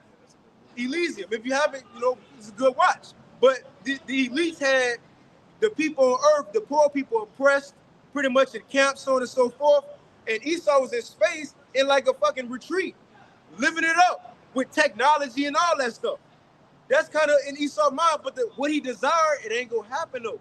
Because what it's going to, as he about to try to fulfill this NWO, can you hold that second after 16 in the GNT? You can probably end it on that. No, second after 13 in the GNT. I got it. But we read these steps. And I think in Elysium too, then you restore, like you can restore your body. Restore life. Yeah, you can restore life. Yeah, in that movie, you can get up and down and restore your life, bring your life back. And I seen this thing. Now, it said it was the other day. It said like it was about 500 bodies that they had cryo frozen for the technology that's coming. They believe the AI shit. It's a lot of famous people. You know, I'm sure higher up people, like people historically. You know, they probably embalmed, but they say they got them frozen. But with this technology, they want to see if they can bring them back to life. So that's where we at right now. But Deacon Hakai said they ain't really talking about when he wiser than Daniel. Job chapter 20, verse 20. Surely he shall not feel quietness in his belly. He shall not say of that which he desired. There shall none of his meat be left. Therefore shall no man look for his goods. So all this technology, he ain't gonna have no part of it. Then you know what's gonna blow his mind? When he see us in the kingdom, we're gonna be far past the little AI shit he got now. We're gonna be doing spiritual power. We're gonna have spiritual power. And what they trying to do and get to the next level, we're gonna be fucking with them like, hey, so look, watch this. And we're gonna be doing the shit they trying to get to. Yeah, that's gonna mess them up. Like, and look, bro, everything that Esau, see, even when he told Esau that blessing, that was kind of like an AI blessing. That was an artificial what Jake had. It wasn't, he got it, but what I'm saying is it wasn't really the full thing. Like Jake just gonna have it and chill be forever. Esau had to fight, you know, go to war. You know, you look at it as a lame in your own kingdom. How you the elites and you hiding? We're gonna be hiding? Bro, everybody, bro, we're gonna be hiding in the secret. We're the Illuminati. No, light's supposed to shine. We're gonna be hiding in our kingdom, man. So you had a kingdom, you don't want nobody to know who you are. So I'm gonna say Elon Musk the richest man.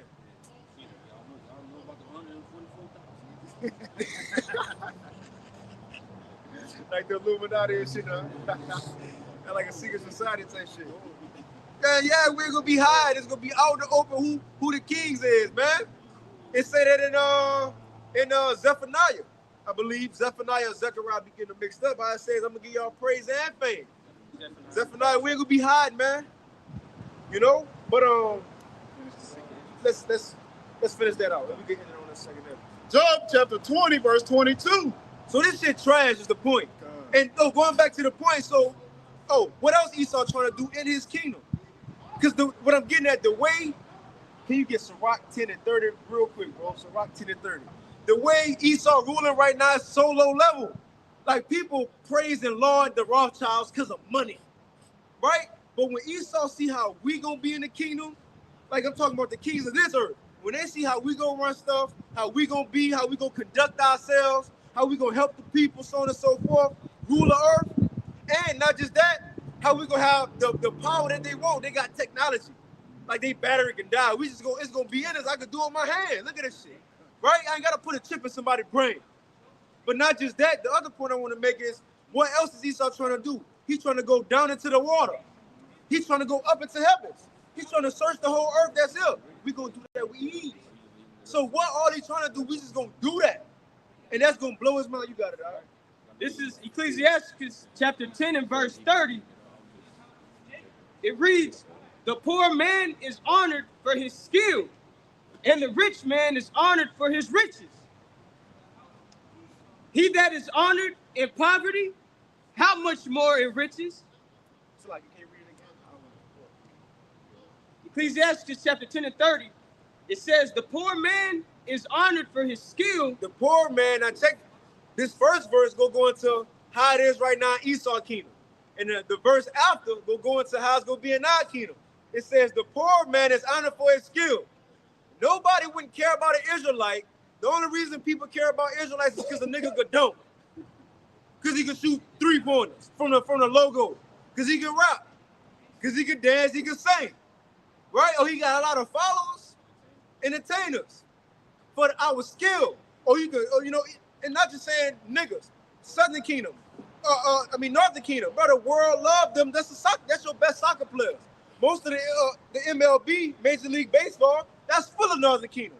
You can have a dude walk up there, look straight like Wesley Snipes, but he could be from Cuba. You see? But yeah, people love us for our skill. Psalm 137, they required what's a song for entertainment purposes. They did that in slavery. Sirach 10 and 30, the poor man is honored for his skill, and the rich man is honored for his riches. The poor man is honored for his skill, and the rich man is only honored for his riches. Think about this. Nobody want to be like a so-called white person. Even like they men, people know them, they weak. They ain't got no style, no salt. The women, they bodies ain't it unless they get surgery. Them thin-ass lips. They hair don't got no type of life to it. It's just dead. You can't do no styles to it. Nobody want to be like you. You don't have no real culture. You got all cultures. They got their different cuisines, right? Their different foods they cook. What's these? Hot dogs, hamburgers. Like, nobody want to be like American. The only reason people show the so-called white man, woman, and child respect is because they got the money right now, man. Because you got the riches. That's why. That's the only reason. Can you start from the top again, bro? God, this is Sirach 10 and 30. The poor man is honored for his skill, and the rich man is honored for his riches. Now, we supposed to be slaves. We supposed to be poor. But we still the trendsetters in captivity. The world want to follow us in captivity. Nobody want to be like Esau as he ruling. You got it. Verse 31. He that is honored in poverty, how much more in riches? If we the trendsetters and the world want to follow us while we in captivity, what you think it's going to be like when we in our stature? We're going to have them new bodies. We got a spirit in us, right? We're going to be on point, man. How much more is people going to want to be like us? Now you got nations sagging their pants to be like a thug nigga. You got more bites want to be like a boss bitch. That's like it's my language. We want to be like a boss bee. You see? No, in the kingdom they gonna want to be righteous. You gonna have more up in the fist, the pick. You have more out with the froze, the pick. We probably got some sandals with some gold. I don't know where we go. I don't know the foot well. But yeah, they go, boy, you see the ones so had. We gonna set the new trends. If we honor right now for our in poverty while we in captivity, what you think how the world gonna feel about us when we ruling in new bodies, man? Right. Do the AI stuff without having chips in us. Could fly without getting on the plane. I wish I demonstrated that. Whenever it came to healing, he healed instantly. It wasn't no need for you gotta suffer and heal. Wait till your scars heal up and shit. It was instant on the spot, man. It's a different. That's why we're the sons of God, Yasha Allah. Sirach chapter 10 and verse 31. He that is honored in poverty, how much more in riches? How much more in riches? Now remember, the rich man, while he was in his riches, people weren't messing with him. Let's see how it's gonna be when he in poverty now. And he that is dishonorable in riches, how much more in poverty? Is this the man? People go, what is an Edomite? What is an Edomite without riches and without that sword? Nothing. Nothing. You don't have nothing. Think about the so-called you don't have nothing. The reason people fear you want to be like you is because of money. Because, you know, you can give them a record deal. You the owners of things. And a gun. Take that weapon away. Esau's scary, man. Esau scary. You know, they're the type like you flinch at them and they do shit like that. You know, like that crazy, like, you know, like you think, you know, you throw your setup, they, you know, that Esau ain't got it, bro. He ain't got it, but he got a gun though. You gotta see, that's what make him something. That's what give him pride, that money and that gun. Take that away, and that's why we gonna look at him in the kingdom and say, this him? Is this the man? This can't be him. Not you who was destroying kingdoms and taking down people and oppressing people, not you. You see? But that was it on that. We can go back to that Job. Because winter time, man, all this stuff about to fall, man. We're gonna get that secondary. Job chapter 20, verse 22. In the fullness of his sufficiency, he shall be in straits. Talking about Esau. So in the fullness of him beginning to finalize his new world order, the Lord was going to start making it difficult. How? Like now, the truth coming out, you got insiders speaking on it, what they talking about, their plans, you got the prophets speaking on it, right? Time moving faster for them. Things ain't going as easy as they thought it was. The closer they got, you got it. Job 20 and 22. In the fullness of his sufficiency, he shall be in straits. Every hand of the wicked shall come upon him. Every hand of the wicked shall come upon him. Now, this is not talking about, or it said wicked, that's talking about, no. It's not talking about just Edomites right here. When you go into this word wicked, the Hebrew word is aimal, which is the everyday worker. You know, the everyday person who working, slaving to make money, right? Getting ripped off by these elites. That's what it's talking about. So that's how we know all hell about to break loose. It says once Esau was right about to be, and it's the chaos we started with earlier. This the chaos. And it will be order out this chaos. But when Esau about to be, think he about to fulfill his new world order, come with the AI, right? New lockdowns, everybody gotta have a digital ID, and he start mandating to see him, people getting to see him, people are like, but we almost there. This was gonna happen to him. Can you read it again? Job chapter 20, verse 22. In the fullness of his sufficiency, he shall be in straits. Every hand of the wicked shall come upon him. When he is about to fill his belly, Yahweh by Shem Yahushua power shall cast the fury of his wrath upon him and shall rain it upon him while he is eating. Right. No, that's it. I want to get this real quick because it jumped to just straight missiles. But after the working class, after they revolt, because that's what it say, the working class right here, right? The Aimal word, that wicked word. The working class, that's when they go revolt. They gonna realize, man, these people ain't for us. Now you got a lot of Edomites saying the Republicans, man, Trump ain't what he doing, what he was talking about. They feeling play. And once they get down, he messed over us. A lot of people gonna have a problem with that, and that's when we gonna see a civil war. That's especially, look, people getting fired. Time's about to get hard. This is what it's gonna lead to. You got it. This is the chaos right here, but it will be order out of it. You got it, bro. This is 2nd Ezra chapter 15 and verse 14. Woe to the world and them that dwell therein, for the sword and their destruction draweth nigh. And one people shall stand up to fight against another, and swords in their hands. Full-blown civil war. You got it. Verse 16. For there shall be sedition among men and invading one another. A sedition, that's an uprising, a revolt, mainly against the government. This that Aimal right here. When the working class, when they go come upon these elites. You got it. They shall not regard their kings nor princes, and the course of their actions shall stand in their power. See? So it say the same thing right here. These everyday people, they ain't gonna care about no president, no governor, no police, right? No laws no more. They gonna feel messed over, man. And this gonna be the time they ain't gonna have nothing. You took everything from them. And remember, Americans so used to living in luxury and you know, chilling. Hard times gonna come, and that's when people gonna lose it. Can you read that one more time out? This is 2nd Ezra chapter 15 and verse 14. Woe to the world and them that dwell therein, for the sword and their destruction draweth nigh. And one people shall stand up to fight against another, and swords in their hands. Now, mind you, as we read this, what else happened at this time? The MOTB mandated, World War III, like right there. It says it's right there. Every full-blown Jacob trouble as we reading this right here. You got it. Verse 16, for there shall be sedition among men and invading one another, and they shall not regard their kings nor princes, and the course of their actions shall stand in their power. Meaning the citizens go do whatever they want to do. Ain't no more law. Law enforcement. The law enforcement gonna be trying to save their life and their family life. Who gonna take you to jail now? What Secret Service gonna be protecting? They gonna be trying to protect themselves. Where they probably gonna try to hit a bunker. The law they gonna have them make it. And you might have Trump in the T. I don't know, right? But you like the movies. A lot of them try to get out those government and they get caught in the mix. You see? But you can keep reading, all right? 2 Ezra 15 and verse 17, a man shall desire to go into a city and shall not be able. Now check out the format.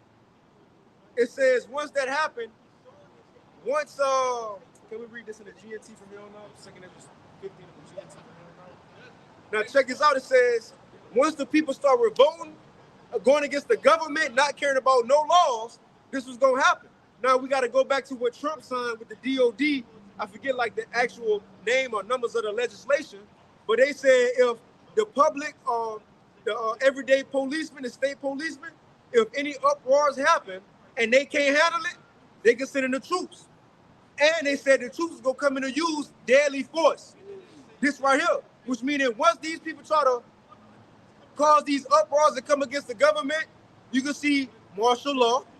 Troops coming in, and this boy is gonna be full-blown trouble, bro. You got it. This is 2 Ezra chapter 15 and verse 16 in the GNT. There will be great political turmoil with one group trying to overpower another and gain control while ignoring the legitimate government. Verse 17, there will no longer be free access to the cities. So when the people revolt, it ain't gonna no longer be free access to the cities. Martial law, checkpoints. You got the C up? You got it. Verse 18, because the struggle for power will bring destruction, terror, and total confusion wherever people live. Chaos. Jacob's trouble is the chaos. And Esau think he gonna bring the order out of that. He said Esau mind, he thinking, look, we gonna cause this, and then we gonna go in the bunkers. And then we go sit. I'm sure you got satellites to where they got TVs. They go watch everything. They probably think they go watch everything. Right? We go let the missiles go, and then we go come out, and then we go rule with AI. See him send all the remaining people on the earth. Because the only threat is Americans. These niggas got guns. The rest of the world could be, they docile. They could be taken over. Ham, Moab. They could be already in the. But Esau think he about to sit there and do that and come out. That's not how it's gonna happen though. That's not how it's written. Got it out. Verse 18 again, it says, because the struggle for power will bring destruction, terror, and total confusion wherever people live. Driven by famine and terrible suffering, people will assault their neighbors and mercilessly plunder their possessions. Right. So that's what's gonna happen. Chaos go ensue, man. And you know what? It said, I think it's 2 Ezra 16, how it says even the world leaders go stand in fear.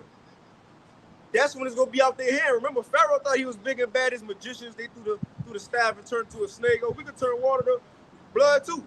But it was too much for him at one point in time. They had to admit this by the hand of God. Esau, the Lord letting him keep up right now. But eventually things will get so out of control. Is stuff gonna be happening to where he ain't do it. I ain't press that button. I ain't do this, the heart thing. I ain't do that. The Lord's gonna be doing shit. And that's when he gonna be in fear too, man. Let's get on 25. Now this is going to the 2 Ezra 13, that dream that Esdras had about Yahushua. Now we gonna start straight at the interpretation. Because Esdras said he seen Yahushua coming. It was World War III. All nations stopped fighting them, started fighting themselves, started fighting the Lord. Now I was about to go into what it meant, what's the interpretation of all what he's seen. Just to show you, this is what a new world order will begin. It will be order out of chaos. It will be a new world order out of chaos. You got it. 2 Ezra chapter 13, verse 25 in the GNT. This is the meaning of the vision The man you saw coming up out of the sea represents the one whom Yahweh, power most high, has kept ready for many ages. Man, that's cold. That's cold. Man, he can say, this the one. The one you see it coming up. Now I said the sea, but we know Yahweh Shai coming from the heavens. You know? And then you read verse, I think it's like 51, 52, to tell you why the Lord had him come out to sea in that vision. He said, just as you can't see nothing in the ocean, nobody can't go and search what's in the ocean. He said, just as it's going to be with my son. As you can't search nothing in the sea, nobody go see my son or those who come with him until the day he be sent. So if somebody say, Jesus came to me, no, you didn't. No, he didn't. You ain't going to see him till he come. You know, but the Lord will come from the heavens. You see, he will come from the heavens. Now watch when he come from the heavens. Then he said the one he have kept ready for many ages. Yahweh Shai been ready. Think about the day he finally get told. Because he don't even really know. See, the Lord ain't even, well, he done with his life. He done with his, you know, what he had to do on earth, but he's still watching too. He still got to watch too, because he don't know exactly when. And he feel like, okay, he see, you know, because, you know, we think, now he know a little more, right? But he still don't know the exact day though, you know? Now I'm sure he know more, but the exact moment, man, think about that. The Lord will be sent one day to fulfill all that's said about him. You got it? He will free the world he created. Okay, you start from the two of them, you gotta read them together. Okay. It say he gonna free the world which he created. 2nd Ezra chapter 13, verse 25 in the GNT. This when everybody meet their maker. You got it. This is the meaning of the vision. The man you saw coming up out of the sea represents the one whom Yahweh power most high has kept ready for many ages. He will free the world he created and establish the new order for those who survive. You gotta read that slow right now. Okay, go ahead. He will free the world he created and establish the new order for those who survive. So will it be a new world order after chaos? Yeah, so he goes, can you get Isaiah 9? Let me just start at 5. It's going to be a new order. After Jacob's trouble, after Leviathan popped out, after missiles are shot off, America destroyed, out of all that chaos in the earth, it's going to be a new world order set up, and it's going to be the order of the Israelites by way of the house of David, man, and Yahweh Shai. You see? Can you read that one more time, Mark? 2nd Ezra chapter 13, verse 25 in the GNT. This is the meaning of the vision. The man you saw coming up out of the sea represents the one whom Yahweh power, most high, has kept ready for many ages. He will free the world he created and establish the new order for those who survive. Establish a new order. This is Isaiah chapter 9 and verse 5. Let's find out what the order is. What's going to be the new world order? That's going to be in the earth. You got it? Isaiah chapter 9 and 5, it reads, for every battle of the warrior is with confused noise and garments rolled in blood. But this shall be with burning and fuel of fire. What it's talking about, World War III. So this talking about World War III, right? Let's see what's going to happen after this chaos in World War III. You got it? Verse 6. For unto us a child is born. It's bringing up Yahweh Shai. So after World War III is bringing up Yahweh Shai for a reason. Let's see what order he going to set up. You got it? Unto us a son is given, and the government shall be upon his shoulder. Uh-oh. And his name shall be called Wonderful, Counselor, the Mighty God, the Everlasting Father, the Prince of Peace. That's his titles. Got it. Of the increase of his government and peace, there shall be no end. No end. Upon the throne of David. Upon the throne of David. And upon his kingdom to order it. This gonna be the new world order, the throne of David. Yahweh Shai sit on the throne of David, man, to order it. And to establish it with judgment and with justice from henceforth, even forever. Come on, man. The zeal of the Lord of hosts will perform this. Come on, man. That's gonna be what's gonna be set up after World War III, after Jacob's trouble. The new world order of the Israelites, which are our Lord, who the world ignorantly called Jesus, with him ruling, man. Him at the helm, as you know, as they would say. Him at the helm, man. You know? And when it said the government gonna be upon his shoulders, who is that? The 144,000. That's what it say in Revelation 14. Because now all Israel, right? All Israel ultimately we the chosen people. But remember, it says he seen a lamb and the 144,000 on top of Mount Zion. All the whole nation, we are Mount Zion, right? But it's a hierarchy. Yahweh and 144,000 on top of Mount Zion. That's what it's saying, Michael. The tower of the flock. The tower of the flock, man, the elites. So that's what Yahweh go establish in the earth. Himself, the 144,000, the new governing body, and we ain't gonna have to run for office after 4 years. And Lord willing, we're that number, but we won't have to run again. That's what it's gonna be. And then the Israelites will be established as the rulers of the earth forever, man. That's what we're talking about. Going back to the blessing we was given. You know? Let's get what you had. Psalm chapter 122, verse 1.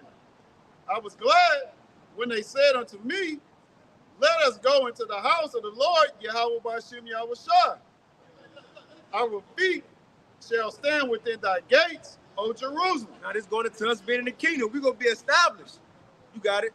Jerusalem is builded as a city that is compact together, whither the tribes go up, the tribes of the Lord, Yahweh B'Shem Yahweh Shai, unto the testimony of Israel, to give thanks unto the name of the Lord, Yahweh B'Shem Yahweh Shai. Talking about us in the kingdom, right? That's what it say next. This the order that's going to be set. Psalm chapter 122, verse 5. For there are set thrones. Read this slow, all right? For there. For there, you got to make that point because it's telling us a place for what? In the kingdom. But there. We ain't got to get it. You give me slack. You give me No, they're good. You good. Psalm chapter 2, Psalm chapter 122, verse 5. For there are set thrones of judgment. For there, in the kingdom, are set thrones of judgment. The thrones of the house of David. The New World Order, the house of David. Remember, it was also told David through Solomon he was going to have an everlasting kingdom. That still got to be fulfilled. That's going to be the new order. See, people forgot about the house of David. People ain't considering that, but that's who going to rule next. Yahweh Shai and King David and the 144,000, the house of David and the Israelites, man. That's what's coming next. But I want to get them thrones. He said the thrones of judgment are set there. That's the prophets. You got what you got. Matthew 19 and 20. And it's also who, when it's in Revelation 20, how he said he seen them sitting on thrones. This is this is This is Matthew chapter 19 and verse 27. Then answered Peter and said unto him, behold, we have forsaken all and followed thee.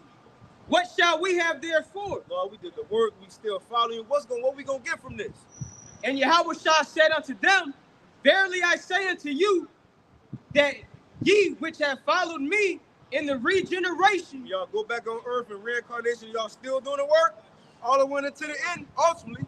When the Son of Man shall sit in the throne of his glory, ye also shall sit upon 12 thrones, judging the 12 tribes of Israel. Now, it ain't just going to be 12 thrones, it's going to be 144,000 thrones. But the point of that, the teachers, the prophets, those niggas going to be on the throne. Now, we won't have to judge our people either in the kingdom because we all going to be perfect. But what it mean by judging the 12 tribes, again, we going to be the leaders. We even going to be giving that advice to our people. They probably going to be coming to us. So, you know, how should I, how you think I should run this province or whatever? This land. I got these slaves. What would you do with them? Right? We could kind of, be given direction, man. You see? But that's going to be the new authority in the earth. Yahweh Shai, King David, and the rest of the 144,000 after King David, because he the vice president. You see? But that's what it is, and that's coming after all hell break loose, man. Matter of fact, we can end it on the second episode 26. 25. We can end it on that whoever get it first. So see, hard times coming, but the point is, well, not just hard times, but Esau's world is ending. And it's going to end with hard times. But we know, according to prophecy, when it's over with, we got a whole new world, a whole new life we about to live, man. We ain't even living. We finally gonna live. Second Esdras chapter 4. Second Esdras chapter 4 and verse 25. It says, What will he then do unto his name whereby we are called? Second Esdras 4 and 26. Then answered he me and said, The more thou searchest, the more thou shalt marvel. For the world hasteth fast to pass away. Let's talk about the times we're in. This is the only time period it said that times go move fast. In Revelation 12, Esau know he got a short time, so it says the more we get into this thing, we go marvel. The closer we get, we go marvel. It says because this world is fastly passing away. Got it. And cannot comprehend the things that are promised to the righteous in the time to come. For this world is full of unrighteousness and infirmities.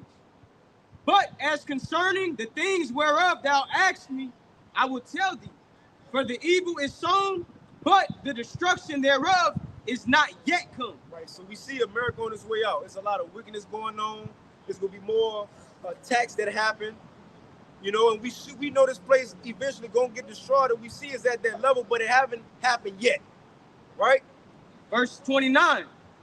And therefore, if therefore that which is sown be not turned upside down. So if America don't be destroyed, if the system don't be taken out the way, and if the place where the evil is sown pass not away, then cannot it come that which is sown with good. So as believers, we need this to happen.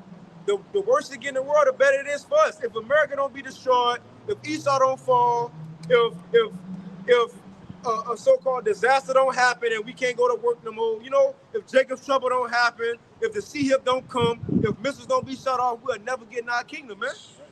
We can never get in the kingdom. So the point is, these things have to happen. Yeah, straight up. That's what it gotta happen like that. Prophecy have to happen, man. Esau have to fall, America have to fall in order for life to flourish. The wicked have to be taken out the way. You know, but with that, every time you had anything? Now with that, you know, Lord willing, the street speaking was edifying, and this sacrifice was accepted. You know, and with that, we want to give all praises, honor, and glory unto Yahweh, Ba'ashem, Yahweh Shai, Ba'ashem, Rakadash. And double honors unto the apostles and elders of Great Millstone, as well as the men that taught them. And peace and blessings to you Joachim out there, who pushing his word with all truth and sincerity, and as well as so you believers out there who believe on the gospel. Keep fighting, keep pushing, and we almost out of here. With that, shalom. Shalom. Man, I sure wish I could have.